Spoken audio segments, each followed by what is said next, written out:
Yogena chittasya padena vacham alam sharirasya cha vaidyagena yopakurutam pravaram muninam padanjalim pranjaliranatosmi stuve padanjalim vyasam shankaram cha munitrayam kartra sutrasya bhashyasya kramadhyaviranasya cha. I think we were discussing the 19th Sutras. In fact, 18, 19 and 20, these sutras are interrelated. We should not get away with the impression that is vibhutis, the results or the powers that the Yoga Sutras tell us that we acquire as a result of samyama, or something supernatural, something irrational, something occult. So Patanjali is giving a very scientific analysis of how this happens. Just as we exercise our physical powers, we derive great powers, great skills, extraordinary powers and skills at the physical level. So also when we exercise our mind, when we bring to the surface some of the hidden skills and powers of the mind also rediscovers within itself certain powers and skills. So in the 18th Sutra, we just started, I think, this 18, 19 and 20, these are all interrelated. Samskara Sakshatkaranat Purva Jati Jnanam, that is the 18th Sutra. What it essentially tells us is that when we do samyama on our own samskaras, we will get an idea of our previous life cycles. So, Jati here means Janma in Sanskrit, means the previous life cycles. So, of course, this should be understood only in the light of the commentaries.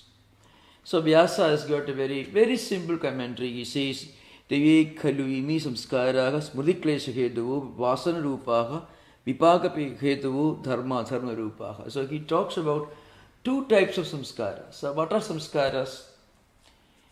I already said earlier on many occasions that samskaras are a unique contribution to modern psychology of the Patanjali system. So, of course, it was essentially developed in the commentaries by Vyasa. What it essentially means is this: whatever we do consciously, with full awareness, it produces a result within our own mental system, an impact which is not immediately felt or lost. See, when we do something noble, it has an effect on our mind. When we do something wrong, that also has an effect on the mind. So that tendency, when it gets consolidated, it becomes a strong action-oriented tendency. It's not just a memory, but that memory, a number of identical memories, when they get accumulated together, they become a potent force. So it is called a samskara in Sanskrit. Samskara itself means something that affects, refines, processes, and so on. And some of these samskaras are, of course, they are on the nature of memories which give birth to kleshas. Kleshas, extreme likes and dislikes, or fear, or anguish, or anxiety. The raga, dvesha, abhinivesha. That's the second, third, and fourth. Raga, dvesha, and abhinivesha. Avidya, asmita are the foundations, but this is how our mind reacts to situations and circumstances. Either extreme liking, or extreme dislike, or maybe a tendency to avoid, abhinivesha. Or it could be in the form of a sense of right and wrong. Because we develop a kind of sense of right and wrong, our own moral philosophy, we develop as a result of our own recurrent, our own memory, our own awareness of what happened to us, what we experienced, and based on that we come to some ethical, moral principles. We may read books on ethics and morality, or what is constitutional propriety, or what is ethical propriety, or spiritual propriety, but we have our own intuitive, natural way of coming at a decision as to what is the right and what is the wrong, so far as we are concerned. What is the right thing, what is the wrong thing. So this is that dharma adharma rupa. Now here Vyasa gives a very interesting, it's a very famous analysis of how we may derive at some understanding of our own previous life cycles. On the surface, see, when you look at the whole thing from the standpoint of the theological doctrines of the Abrahamic religions, which do not believe in the concept of previous life cycles, purva janmas, which actually believe there's only one life. When life is nothing that begins, something that begins with birth, and you live and then you die. That's all. But religious traditions of Oriental origin, Buddhism, Hinduism mainly, and of course even other traditions, Jainism, Sikhism and so on, they all believe in this continuation of life based on our own actions and the results. So here Vyasa is giving a very unique, famous analysis of this. So what he says is, te purva bhava abhisamskritaha parinama cheshta nirodha shakti jivana dharmavad aparidishtaha chitta karmaha. So what Vyasa says is, these samskaras which are formed in previous life cycles, what are they? Those samskaras are being explained in a previous sutra. This is something very important for us to remember. These sutras are interrelated. So unless we read them in the context of the previous sutras, we won't be able to understand the real implication of many of these statements.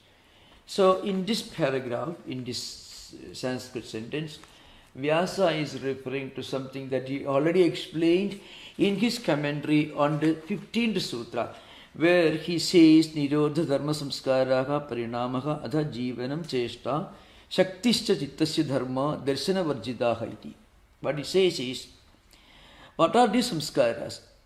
Our innate natural changes. What are they? Restraining samskaras, a tendency. In our own mind, we may have a tendency, well, I should not do this. Or this is enough, no more. A kind of self-restraining samskara, which you find among the refined, cultured people in polite conversations, in discussions, what words we should use, how we should behave, how we should conduct ourselves in polite circles, polite society, and so on. Restraining samskaras. And then, of course, a sense of right and wrong, which are mutually related. And then we may have certain tendencies which are not openly expressed but strongly felt within. Want to do certain things, or actions, or behavior, or interactions, everything may be influenced by certain hidden, latent tendencies. They are called samskara. That's a real understanding of samskara. Something that is already there within, but not obvious. But those samskaras influence, they define our actions, the way we speak, the way we react to circumstances, the way we respond to different challenges in our life. All these are influenced by the samskaras. And then there are certain samskaras which can modify, change our behavior patterns. Then a tendency, somehow a strong tendency, a strong will to survive, that is called jivanam. Then sometimes there are samskaras which act as a wavering tendency of the mind. It could be It could be a kind of course in Sanskrit language they call mrudu, tivra, etc. Means a mild tendency or an extreme intense tendency, common in all samskaras. So all these are different expressions, different manifestations of the influences of our own previous experiences in life. We can very easily see this. You can tell me if you are a teacher, for example, if you are especially even in the lower primary schools, kindergarten, how kids behave, children behave. From that you can understand how those children are treated, what kind of bringing up. Or maybe if you just observe or you analyze the behavior, the conversation style of a person, and if you just do samyama, means intense concentration, try to analyze, you can get an idea of what kind of training, what kind of upbringing the person has behaved. A child who has got erratic behavior, wrong behavior, abnormal behavior, may have some problems, the parentage, bringing up, and so on. So are interrelated. How do we derive this? You may call it inference. We call inference. In Sanskrit called anumana, one of the pramanas. Pratyaksha anumana upamanas, arthavati, anubhalavati, etc. All these are different epistemological tools. But in real life, when we try to observe something and do intense concentration, then you find you get a deeper insight into what we are studying, what we are observing. That is actually an aspect of samyama. So what Patanjali tells us, Vyasa in his commentary on Patanjali Sutras tells us is simple. It's a very simple fact. I mean, if you observe, let's say if you observe our own behavior, how I acted, how I talked, how I behaved, we feel a great attraction towards, let's say, spirituality, a sudden attraction for some kind of spiritual teachings. Read a wonderful book from the library, and we feel like we get feeling at home with the ideas expressed in that book. That's possible only if there are some samskaras in our mind, which helps us to connect with the ideas expressed in that book. When we listen to a talk, if you want to understand it correctly, even in these secular subjects, physics, chemistry, or anything, if you already know something about it, we are able to understand, comprehend what we are learning. Similarly, if there are deep-rooted, latent tendencies, samskaras in our system, coming from previous life cycles, then it's a sure indication that they are helping us to understand a subject. A child prodigy, let's say in music, or any kind of art, or in anything, a child who shows extraordinary skills in picking up and mastering skills, for example. Sometimes in a family, you find children showing extraordinary skill and aptitude for music, art, or literature. In a family where there is no such background, from the biological, genetic background, there is no way to explain this. So, Vyasa will tell you it is coming from previous samskaras. That's why teshu samyama, samskara sakshagyaye samarthaka. If you do samyama, if you do the dharana, dhyanam and samadhi, together it's called samyama, ekatra samyama. We already discussed here. Dharana, dhyanam, samadhi, together we call samyama. The 6th, 7th and 8th part of the Ashtanga Yoga. So if you do concentration and then deeper concentration and then immersed in that, then you are able to go deeper into what you are concentrating upon. You are able to get an insight into what you are trying to concentrate upon. And now, if you do this in the context of your own impulses, why did I talk like that? why did I behave like that? Why does this person talk like that? If you do samyama on that mystery, then Vyasa says you will be able to trace the origin of that particular behavior pattern to some of that person's previous experience, as they do in modern counseling.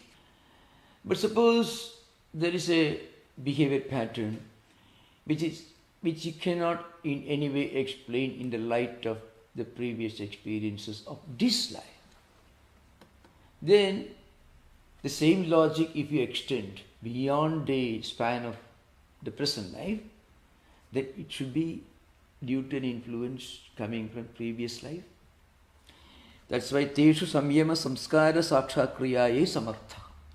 So that samyama, that concentration will help you to understand the previous life cycles and their influence. Nacha desha kala nimitta anubhavaihi vina tesham asti sakshakarna. Now, actually, when we experience something in our own present life cycle, and when we want to try to understand, then it should happen within our own lifetime. This place, this time, in this context, it should happen. But based on what is happening right now, if you do samyama, logically when you trace the origin of that particular samskara tendency, then it should have a previous antecedent, and that is something that comes from previous life cycles. Again, we already discussed this earlier. This samyama is possible only for a person who is established in yamas and niyamas, and then who has already step by step gone through this process of asana, pranayama and pratyahara, and at up to 5, and then only you will be able to practice dharana, and then only you will be able to practice dhyana, and then you will be able to practice samadhi. So samadhi means being immersed. That's why, the Patanjali Sutra tells you that tasya bhumishu viniyogaha. Bhumi means gradual stage. When you go to a university, when you go to school, you have to go to the first class, first standard, then second grade, then third grade. So one cannot do this samyama unless that person is fully established in yamas and niyamas. And then at that stage, when you are fully established in yamas and niyamas and going through asana, pranayama and pratyahara, then afterwards when you reach dharana, dhyana, samadhi, then you will not parade these skills, you will not use it for any wrong purpose. It will be only blessing to you and blessing to others. So you can, as the Hindu Puranic literature, you find many examples of some undesirable characters who attained what we may call supernatural powers, and actually that became a problem to themselves and a problem for others. It became a liability to that person. Those who attained these powers without yamas and niyamas, they perished and they brought trouble to themselves and they brought trouble to others also. In today's world also, you find examples of people who may get a fragment of these powers, and of course the result will be not always desirable. I am not going to that particular area of discussion. That's why it's very important. Vibhudis, the Vibhudipada, this particular chapter deals with certain natural, inevitable skills and powers of the mind that a person may develop as a result of Ashtanga Yoga when practiced after mastering yamas and niyamas. This is a very, very important point. So what this particular sutra tells us is, when we try to understand more of our own tendencies, our own samskaras, our own impulses and thoughts and ideas, we try to analyze and do some yama on them, then you may get an idea of our own previous life cycles. Because the lake becomes clear and you are able to see the rock bottom. It's like a lake, chittam. Chittam in the Patanjali context always means the mental system. It includes mana, buddhi, chitta, ahangara, all the four compartments of antakarana, not just mind alone, the mental world. That's the meaning of chittam in the Patanjali system, according to Vajaspati, Vijnana Bhikshu and others. In their commentaries, they make it clear. Now, how does it happen? Suppose you compare a mind to a lake, and the tendencies and impressions, you compare them to waves, different layers at a lake. Right? So because of so much of mud, so much of filth and dirt, you can't see the raw bottom of the lake. But suppose somehow you clean the lake, then you can see the rock bottom. Or let's say another example.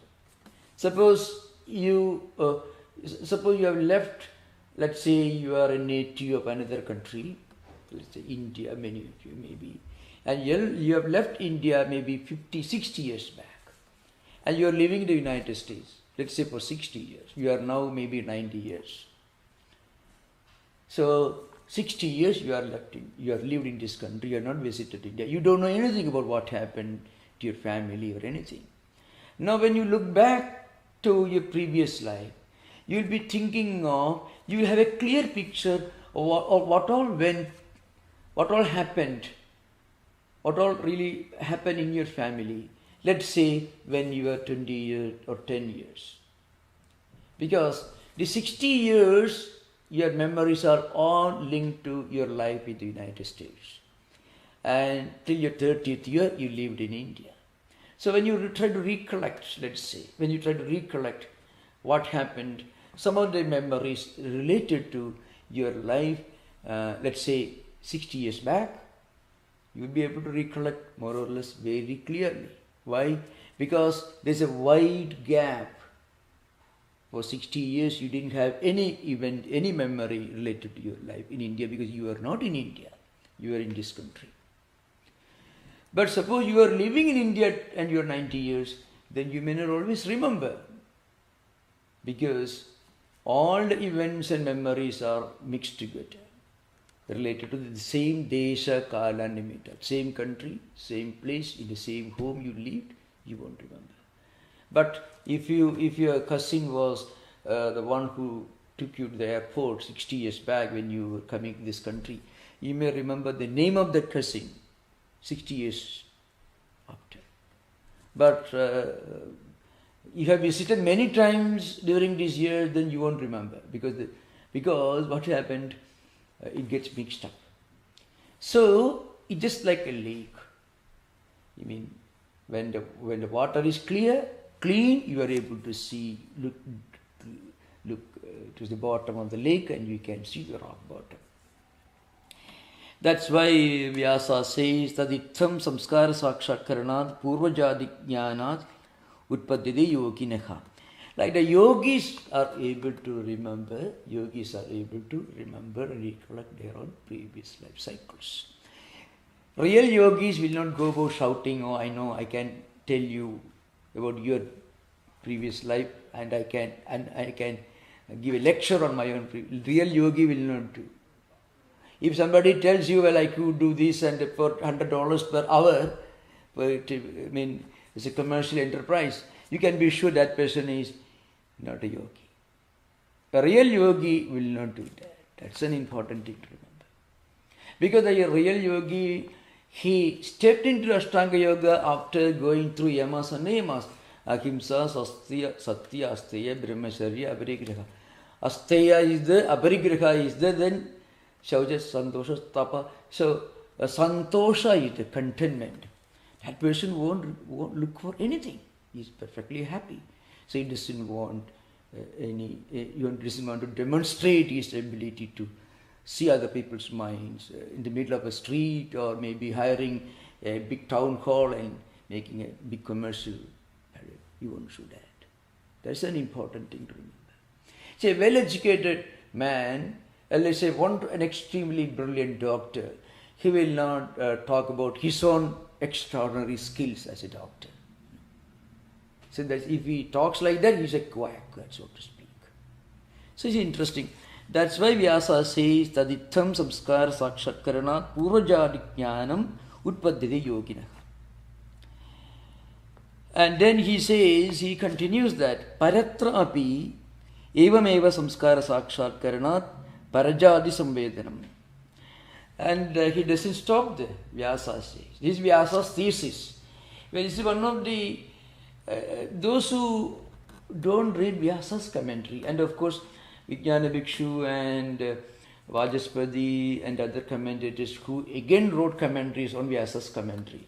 They will tell you, the Yoga Sutra tells you can fly in the sky, you can do all this. It is not like that. Pure scientific psychological analysis of human mind.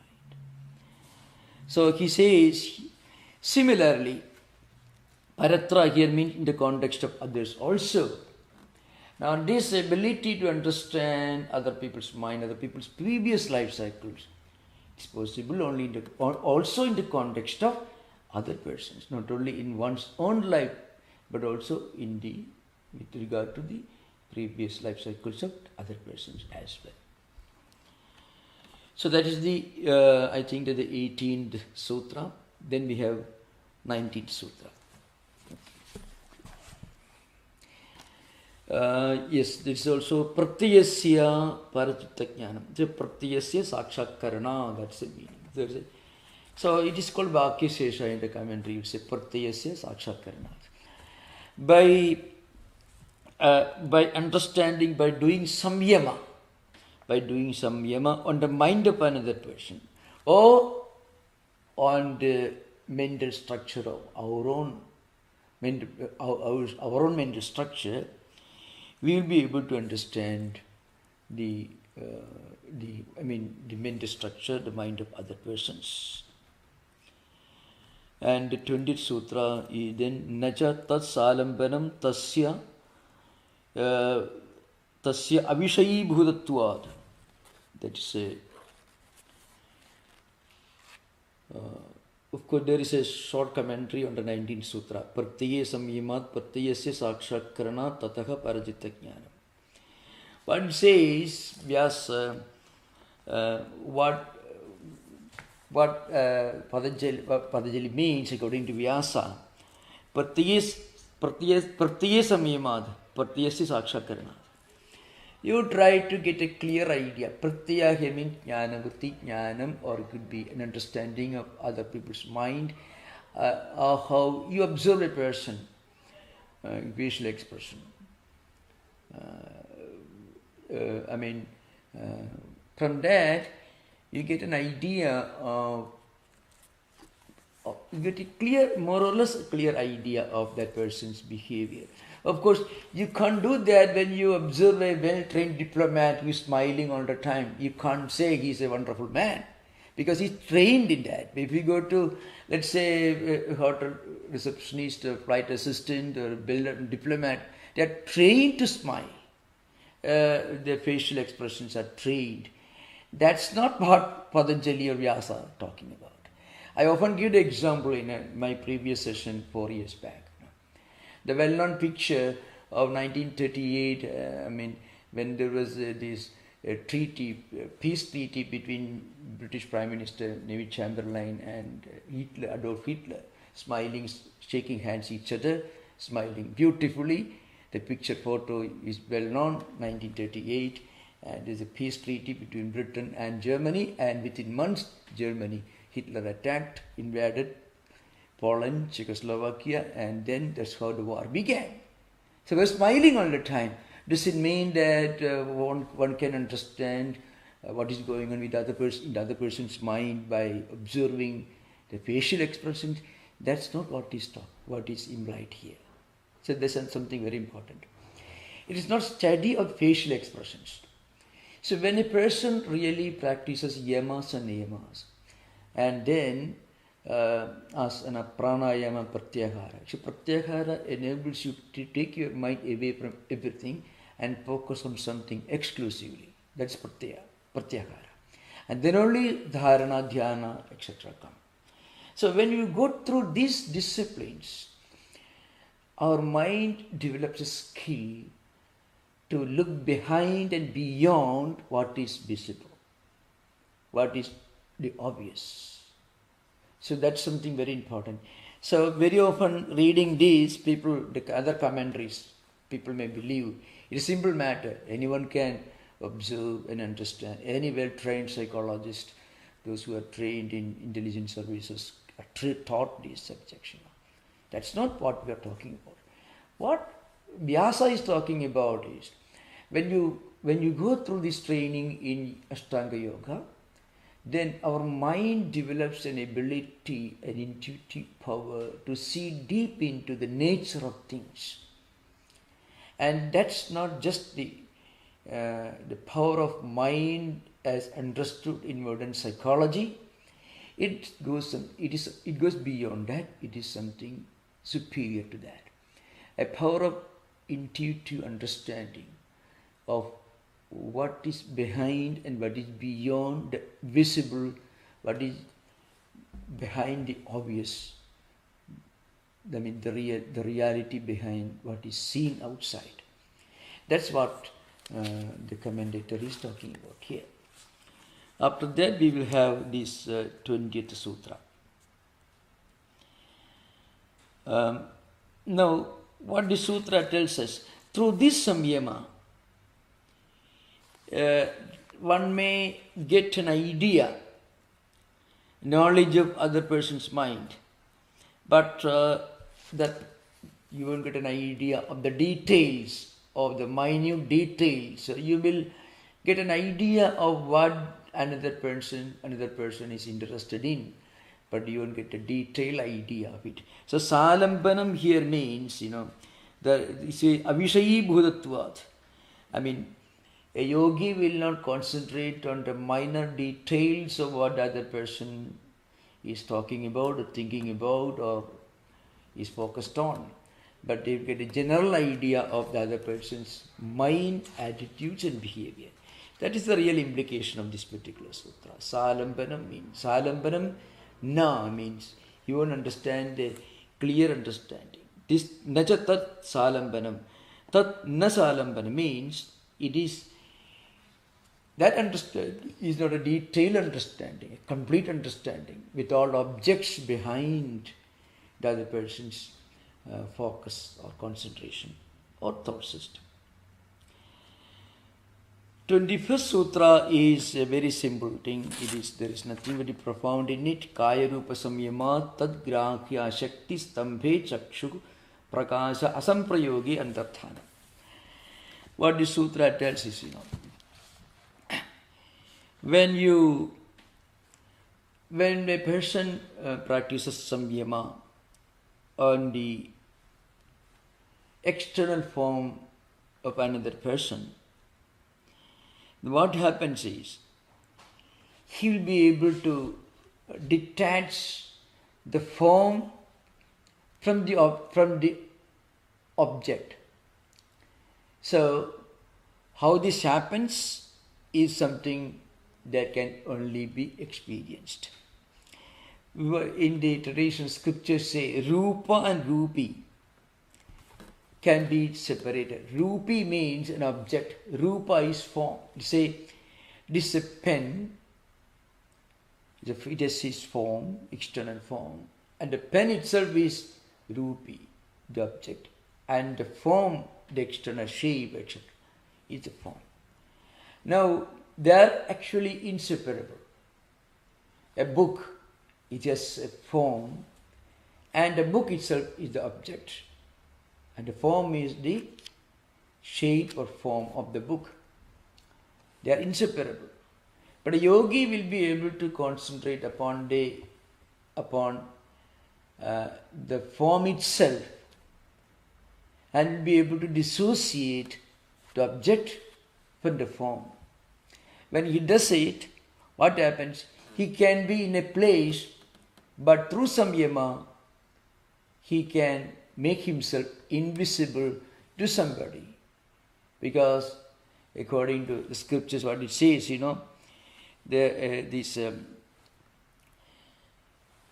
be able to make himself invisible, because the other person's eyes will not be able to grasp the form. And when you don't grasp the form, then you won't see the person. Because when we say I saw the book, what I say is I saw the form of the book. That's what it means. Normally a form and the object of which is the form cannot be separated. But Yoga Sutra tells you that a yogi will be able to detach, separate one from the other. And he should do samyama on the form. So some of these sutras may not make sense unless, of course, we go deeper. So if you want any further explanation based on scriptures, you can ask during interaction. Then we have 22nd Sutra. 22nd Sutra is Swapakramam, Nirupakramam, Cha Karma, Tas Samyamat, Parantakyanam, Arishtebhyo Va. Well, it says you will be able to, essentially what it means, you will be able to tell when you are going to die. You will be able to predict what is going to happen to you and to others. That is the essence of the sutra. How this happens, we will explain in the light of Vyasa's commentary. If you have the sutra in front of you, if you have text with you, then I shall explain these words. Sopakramam.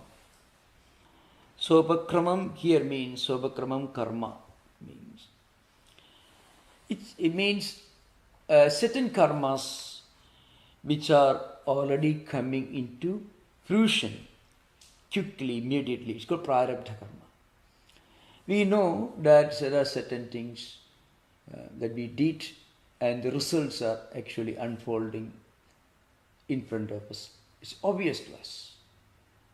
Let's say we took medicine and we are cured of a illness or disease, whatever it is. Or we work hard, studied for the examination, and then as a result we do well in the examination. So here the word karma is used. Karma here means karma phala in Sanskrit, the results of actions. So there are two types of actions and the result to begin with. One kind of action is called prarabdha karma.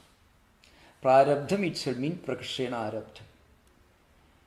Certain actions whose results have already started unfolding. The scholars, traditional scholars, compare this to an arrow that is left above.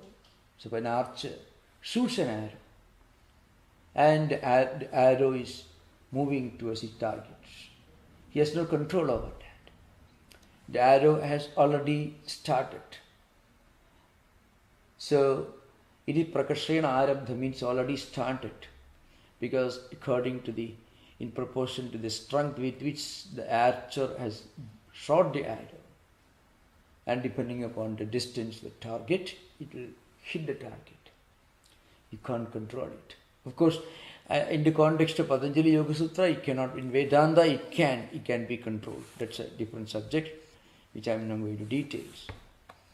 According to Vedanta, the arrow can be controlled. The direction of the arrow can be changed even when it is in flight, but not in Yoga Sutra philosophy.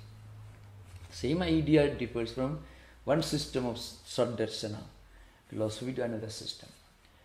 But in Patanjali Yoga Sutra, I will tell you, the arrow cannot be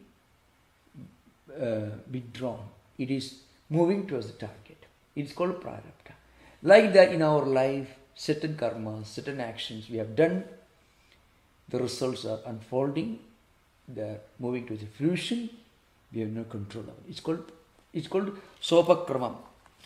Nirupakramam means certain actions which is agamika karma, slowly unfolding, will unfold in future.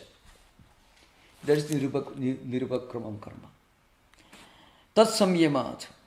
Now, when you do samyama on these, a yogi will be able to parantajnanam arishtebhyo va. He will be able to get an understanding of his own death last moment, parantajnanam. I mean, arishtebhya, I mean, he means there are certain other signs, symbols, indications according to certain scriptures which tell you about a person's death, that's all. Now, this is to be understood in the light of Vyasa's commentary. First, Vyasa tells you, Ayurvipakam karma dividham sopakramam nirupakramam cha. First of all, our actions, the results, what we have done, and how we are going to bear the results of our actions can be broadly divided into two categories. One is sopakramam, means it's an upakrama, it is a beginning, we already know it is happening in front of us. The other one is it will happen maybe in future.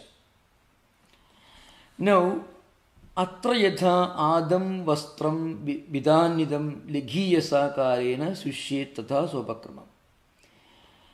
Now, what about the fruition of the enjoyment or sufferings? Enjoyment or sufferings of our own actions, which belong to sopakrama level, prarabdha level. So Vyasa compares, suppose you have wet cloth and you have spread it on hot sun. What happens? Quickly the wet cloth will become dry. So that is one kind of actions and the results that a yogi concentrates on. Tathacha tadeva sampindidam chirena samsushed evam nirupakramam. But suppose these clothes you didn't spread, you left them in a bundle, a huge bundle of wet clothes. You spread, you keep somewhere. You don't spread, but you just leave a pile of wet clothes. It will take a long time to get dry. So that is nirupakramam karma. Then there are other comparisons. These comparisons are classical comparisons, so we should try to get a clear idea. Because these teachings took place thousands of years back in the lineage of Patanjali Yoga Sutra tradition. So Vyasa is the most well-known and the first and maybe the most authentic commentator on Patanjali Yoga Sutras. And it comes in the lineage of the teachers and students, Guru, Sishya, Prachishya, Parambara, we call it. So these comparisons, metaphors and analogies are being handed over from generation to generation of yoga teachers. That's why it's important for us to try to understand in the light of the classical illustrations and then try to understand in the light of our own contemporary times. Yathava agnihi shushke kakshe mukto vatena sambandhato yuktaka. See, suppose you have got dry grass. You want to burn it. It will quickly, this dry grass will burn in no time. So that can be compared to certain actions, certain karmas that have already started unfolding in our life. Yuktha kshepiyasa kalena dahet tatha sopakramam yatha va sa eva agnihi strinarashu kramashu avayaveshu anyastrichirena dahet tatha nirupakramam. Now on the other hand, suppose you have got a huge pile of grass and may not be dry, and there also you set fire. You set fire to this pile of the huge pile of grass, all bundled together. It also will burn, but it will take some time. Like that, there are two types of actions. Our whole life can be compared, can be classified. All the events, all the experiences that we go through in our life can be grouped into these two categories. One is those actions which are already moving to fruition, already unfolding in front of us. We are already experiencing the results of these actions. And certain actions that we expect, we anticipate will happen in future, but not yet started. Now yogi will concentrate on these actions, will do samyama on these actions and their results. And he will be able to predict, because he will get a clear idea of his own body, mind mechanism, this complex, body-mind complex. And he will get a clear idea of his own body, 5 elements, and their weaknesses, how long they are going to survive. Then you have an idea of what all actions, what all results, what all experiences he is likely to experience, he likely to go through in his life. Both which are coming quickly and also those which may take longer time. And by focusing on them, he develops an intuitive power, and that helps him to predict when his life is going to end. So in other words, when he practices samyama on the chitta samskaras, the impulses, the tendencies, attitudes, which are all lying in his own mental system, of which he is fully aware. And then when he tries to analyze his actions and experiences that are going to happen in future, then he will be able to roughly understand how long he is going to live.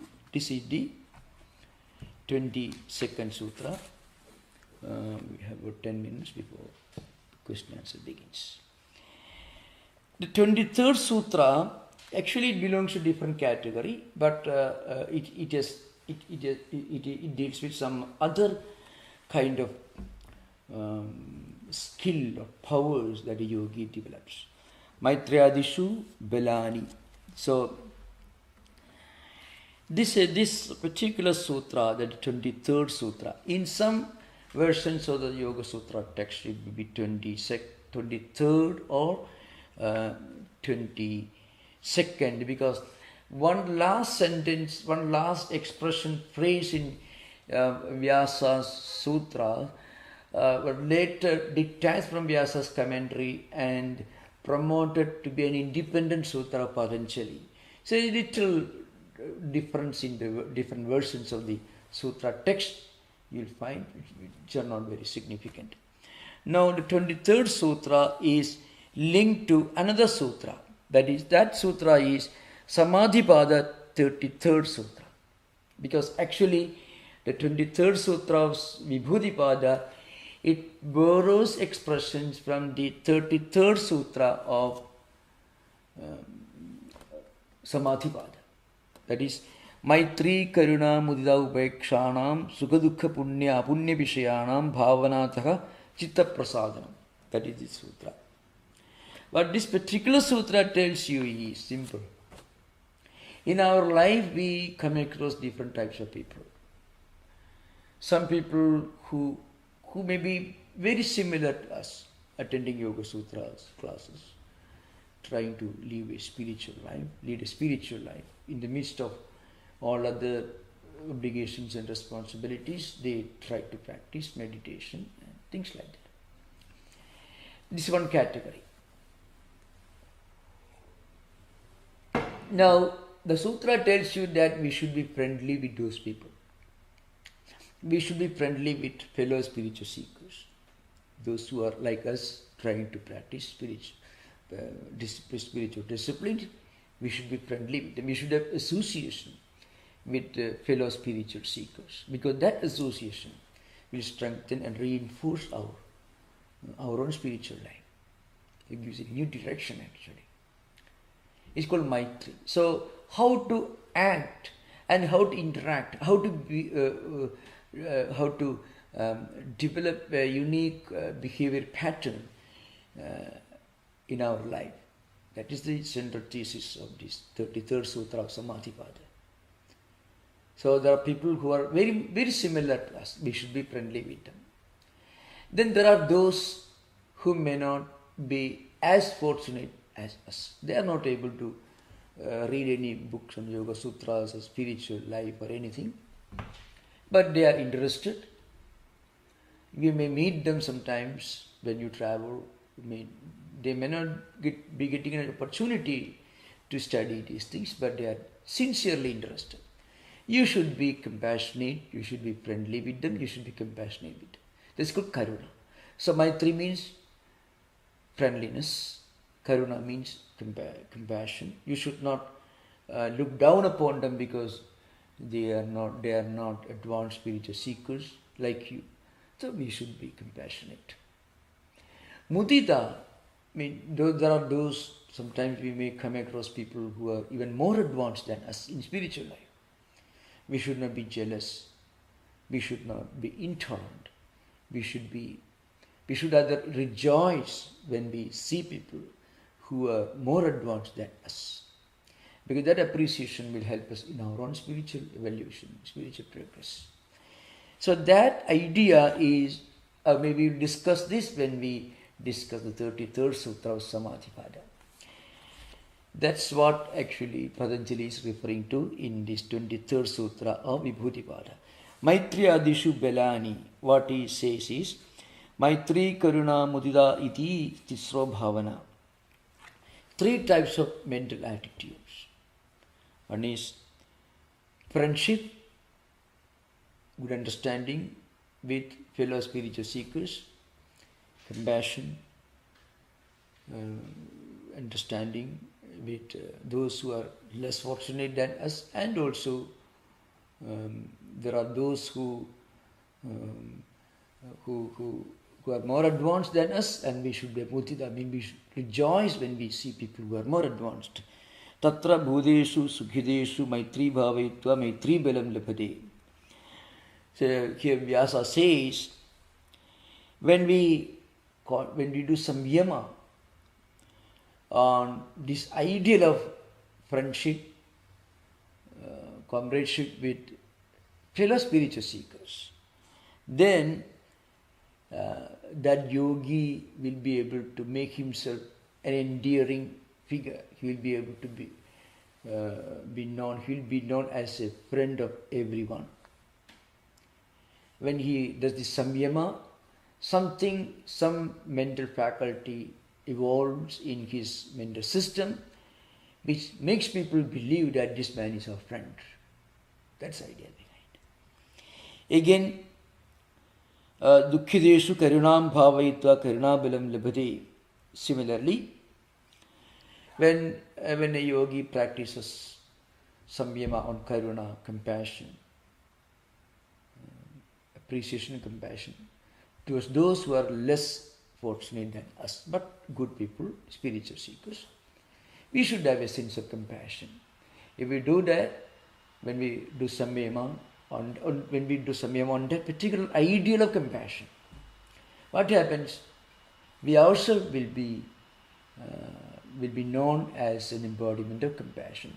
Maybe you can see if this idea comes again and again. It's a recurring theme in many of the dialogues that Buddha had with Ananda and others. So you find in the Sutta Pitaka, and also you find in the Dhammapada, you find these ideas are explained as the ideal characteristic of a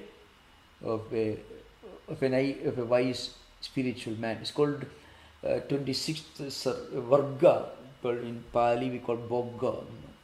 The 26th chapter of the Dhammapada is Brahmana Bogga, means chapter dealing with Brahmana. Brahmana in the Dhammapada means the wise spiritual person, the spiritual person. the enlightened spiritual person. That's the sense in which the word Brahmana in Pali, Brahmana in Sanskrit, is used in the Sutra, in the Dhammapada. So, it also talks about the need to practice some yama on Karuna. And then Punyashileshu Mudidam Bhavaitva Mudidabalam Labhati. Then, similarly, if a yogi practices on this ideal of appreciation towards those who are more advanced than us, an appreciation, admiration for those who are more learned, more advanced than us, then what happens? What the yogi concentrates on, the ideal on which he practices samyama, that power comes to him. You can find this in everyday life. What you appreciate in others, that's a quality that you want to have for yourself. And if you sincerely appreciate a great quality in another person, slowly you will inherit that quality. Again, if you find fault with a person, slowly you will find that fault comes to us. We inherit that fault also. It is very interesting. If you admire people who are philanthropic, generous, kind-hearted, compassionate, there is every chance that one day you will become a compassionate person. But if you go on criticizing, oh, this person is greedy, there is a chance that one day you may be a greedy person. So what we find in others, we have a tendency to inherit, mentally inherit ourselves. So that's why a yogi practices samyama on Maitri, and he himself becomes an embodiment of Maitri, friendliness, friendship. He practices samyama on Karuna, compassion, and he himself becomes an embodiment of compassion. And he practices samyama on this ideal of appreciation of higher qualities among others, then he inherits those qualities. That's the idea behind. So I think we will stop now, and now we have interaction, maybe for about half an hour. Most welcome. You are most welcome to ask questions. That's wonderful. Thank you. In our text, there is a 22nd Sutra, Etena Shabda Yantardhana Muktam. Excuse me, where did you find? Now in the Mantrapushpam book, Vibhutivada, the verse number 22 is Etena Shabda Yantardhana Muktam. That is Yoga Sutra commentary. No, not commentary, it's the text of Patanjali. 22nd Sutra is Etena Shabda. Wait a minute, because there are certain. Just a minute. Oh, yes, thank you. And that's what I mentioned. In fact, etena shabdadhyantardhanam muktam veditavyam. This particular phrase is included as part of Vyasa's commentary on 21st Sutra in the popular versions. So there are two ways in which these versions can differ from each other. One, there are one or two Yoga Sutras which differ to Vijnanavada school of Buddhism, one of the idealistic schools of Buddhism, like Shunyavada, Nagarjuna, Vijnanavada, Vasubandhu, Nignaga, and others. So that is sometimes that is considered to be an interpolation. So sometimes if you take that into consideration, then Yoga Sutra will have 196 sutras. Like that, this one, Etena Sabdadhi Antardhanam Uktam Vedidavyam, what it means is, like this, as mentioned earlier, when a yogi is able to separate Rupa from Rupi, form from the object, then what happens? The yogi is able to block himself from the view of another person, because the other person is not able to see the form of yogi. So unless you see the form, you won't see the object. So that particular phrase, it's a sentence, not a phrase. It is considered to be part of Vyasa's commentary. So Vyasa Bhashya sometimes is interpreted differently by other commentators. Some of them detached this statement and made it and converted into a separate sutra. Okay, that's a simple. Yeah. Thank you for pointing out.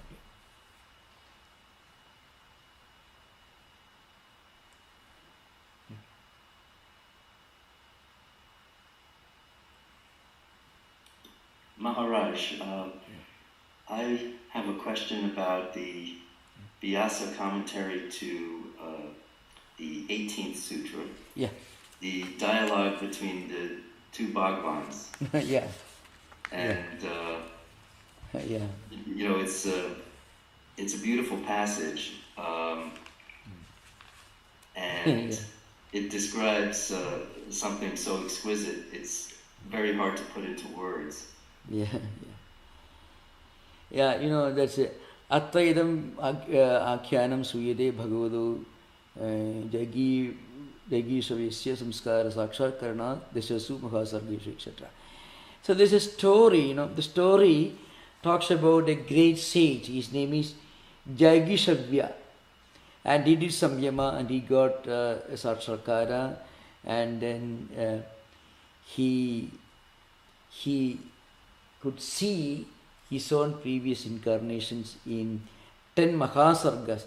10 Mahasargas could mean maybe trillions and quadrillions of years.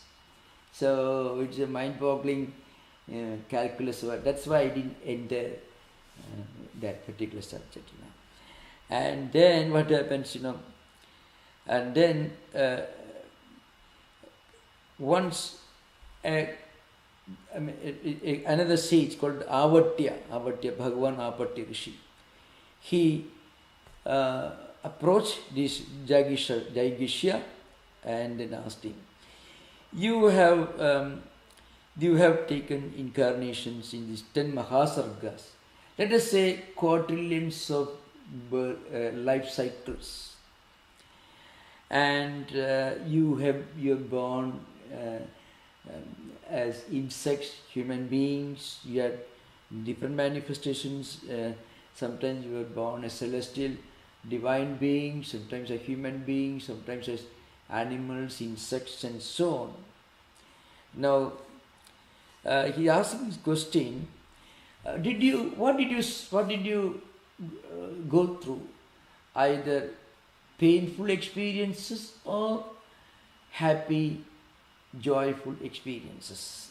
That is a question that this sage Avatya asked this Jagisha.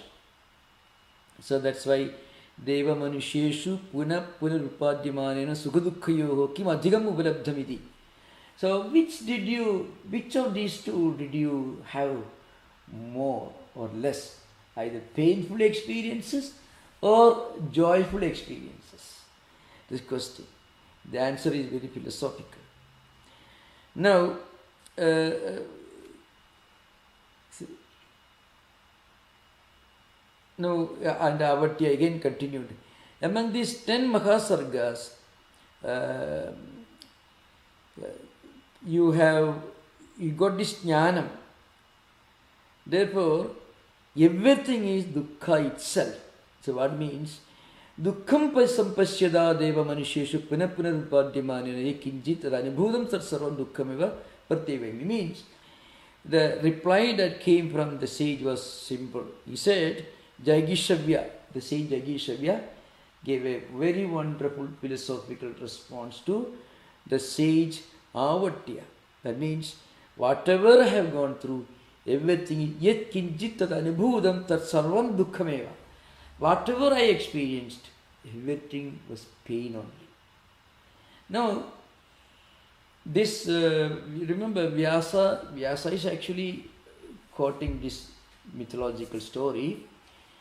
That's because Vyasa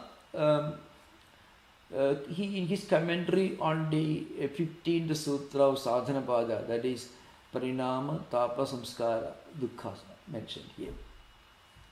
When he talks of Parinama Dukkha, the Parinama Dukkha means the ability to feel incompleteness, a kind of incompleteness or absence of fulfillment, even when you have everything going on well for you. Suppose we have lots of money, big job, wonderful people, everything going on. Like Buddha, he was a prince. His father didn't allow him to have any idea of the dark, the unhappy side of life. And Buddha had a very wonderful, easy, luxurious life. But he felt a kind of incompleteness when he saw a dead body being taken to the cremation ground, when he saw a sick man, and when he saw an old man. So old age, sickness and death. What does it mean? So these three visions made him aware of the painful reality behind even the so-called luxurious life. And it is this awareness of incompleteness that actually becomes a transformative force in his life. That's why it's called Parinama Dukkha. And Vyasa in his commentary says, this dukkha is yoginameva krishnadi.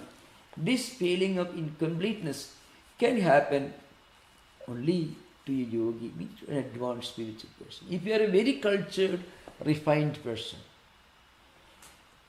then if you have read great books and led a pure life, let's say generally, if you are some enlightened person, then even you have a very good job, everything wonderful, still you feel a kind of incompleteness unless you take to spiritual life. So that is actually the beginning of higher evolution in life. We are able to evolve to a higher level, not physical evolution, not biological evolution, the evolution at a higher level, only when we can experience a feeling of incompleteness, even when everything is going on all right for us at the empirical and the material level. So that is actually the same idea comes in this dialogue between the great sage Jaigishavya and this Avakya. Yeah, Avakya. Yeah, thank you. Thank you for referring to this. It gives me an opportunity to explain more. Thank you. Well, it closes with the Bhagavan saying that there's such a bliss beyond. Yeah. And in various translations that becomes quite beautiful as well. Yeah, this dialogue is very interesting, but I thought so mind-boggling mythology. So, but anyway, thank you. I'm happy that you could see the significance, the spiritual significance of this dialogue. Apparently, they are talking about taking lives in millions or quadrillions of life cycles. Totally irrational, you may believe if you are a scientist or a biologist. But there's a great spiritual, metaphysical significance, a message behind this great dialogue. Thank you so much. What I appreciate about it is that it's a natural question. Yeah. If we could locate somebody who's been beyond the gunas, then we would ask them the same question. Yeah. And we would wait for the answer. Yeah. And here Vyasa has referred to this imagined scene. Thank you. Yeah, an enlightened listener who asks a very enlightened question is a blessing to the speaker. Really. There is no greater reward for a speaker than having a few wonderful enlightened listeners. That's the greatest blessing we can ask for. Okay, thank you. Okay. Yeah. There is a question on YouTube from Mad. The question is, you explained the sutra about Maitri Bhava for Prasadam. In broken relations with loved ones, mind will be constantly aggressive and burning. ego is a big issue to establish Maitri. So he's asking for request for some practical advice on establishing Maitri Bhava in broken relationships. Yeah, in different life situations, people can separate from each other without hating each other. You may not be able to practice Maitri with everyone. In fact, the Sutra, its significance is a little different. What it says, we should have Maitri Bhava, we should have friendship, close association with people who are more or less like us. So there is no chance, no possibility of dealing with broken relations. The word Maitri is used as a tool in our interaction with people who are more or less like us. So they are also fellow spiritual seekers.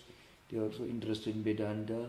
When you travel to even discuss higher ideas, with such people, Maitri friendship is important because it reinforces our own spiritual life, our own spiritual idea. And then, of course, there are those who are less fortunate. We should be compassionate. It's very obvious. And then we should admire those who are more advanced. Then there's a fourth category, Upeksha. So Maitri, Karuna, Mudita, Upekshanam, Punya, etc. That is 33rd Sutra of Samadhipada. The Upeksha is not mentioned in this. Of course, it's mentioned in the commentary, but Upeksha is a mental attitude, keeping a long distance, keeping away from people whose association can disturb your own spiritual disciplines, your own convictions. That is very dangerous actually. Because if you have to interact with people whose words and associations all the time disturb your own convictions and your own spiritual life, it can make you doubtful about the spiritual path you have chosen for yourself. It's very, very dangerous for the beginners in spiritual life. So that's why Vyasa himself says, Papasileshu upekshanadu bhavana tadaka tasyam nasti samadhi iti. So the point is, you don't have to practice samyama on this upeksha, keeping a long distance. That ideal need not be concentrated upon or focused upon. But that is something we have to keep in our mind. The other three ideals are very creative, very constructive. The fourth one, that is upeksha, means indifference, keeping a long distance from people whose association can disturb our life, can create distractions. See, suppose you are practicing some spiritual discipline with great reverence, and that helps you a lot, and that is a blessing to you. But suppose you happen to meet somebody who all the time criticizes, belittles your convictions, what you follow with great reverence, that person ridicules. But he may be your boss in the office, so you cannot fight with him. He may be your colleague perhaps, so you cannot be away from him. But when he talks maybe in a way that creates disturbance to you, mentally you can keep a distance. You can develop a filtering mechanism in the mind. That is called upeksha. So Patanjali is actually recommending 4 tools, psychological tools, that we can use with great effect in our interaction with different life situations. So that's the idea. So if you have got people who disturb you, who create problems for you, who questions your convictions and ridicules your spiritual disciplines, you need not fight, because that also with the opposite of upeksha. You should keeping long distance means mentally keeping yourself immune to the impact, the destructive impact of wrong ideas coming from the wrong association. That's the idea behind. Yeah. Thank you, Maharaj. Thank you. Pranam, Maharaj. Yeah, namaskar. In Sutra 23, there is a reference to Arishta. Oh, yeah, Arishta. Is there any documentation? Oh, Arishta, yeah. 23 years. Oh, actually, this it deals with certain scriptures you can find in medical science, the Ayurvedic medical science, in Charaka, Sutras, Vagbhada. You can find many Ayurvedic, traditional Ayurvedic physicians who, along with their studies of Ayurvedic text, practice a lot of meditation. They live an ascetic life. They have many of the traditional Ayurvedic physicians that I know. They've been practicing, families practicing Ayurveda for maybe 2000 years or longer. They don't do anything commercial. So along with this, with what is known in medical sciences, in the works of Charaka, Sutra, Vagbhada and all that, they also do a lot of meditation, puja. They also get some spiritual instruction from their own teachers called initiation. They get an insight into the nature of disease. There are still not too many. Most of the doctors today are graduates coming from Ayurvedic colleges. They study their text, of course. They make use of the latest technical tools. But the traditional Ayurvedic physicians, they have got much more resources. Along with their studies, Gurukula, the traditional studies, what takes several years of studies in Sanskrit and also Ayurvedic text, they also practice a lot of meditation and the practice. That will give them power of intuition into the nature of illness. So that's why Arishtavya means certain signs which are indicated in scriptures about a person who is approaching death. That's a different thing. I don't know how far scientifically can prove them, but there is an exceptional breed of Ayurvedic physicians who stand apart from the commercial doctors. The whole life is dedicated to that. That's true in all disciplines, everywhere you can find. Okay, thank you. Thank you. So I think we have just 5 minutes more, and if you don't have any questions, yeah.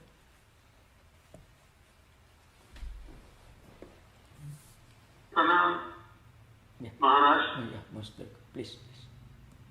I wanted to ask you, Maharaj, if there's a verse in the Patanjali Sutras that allows, using the samyaya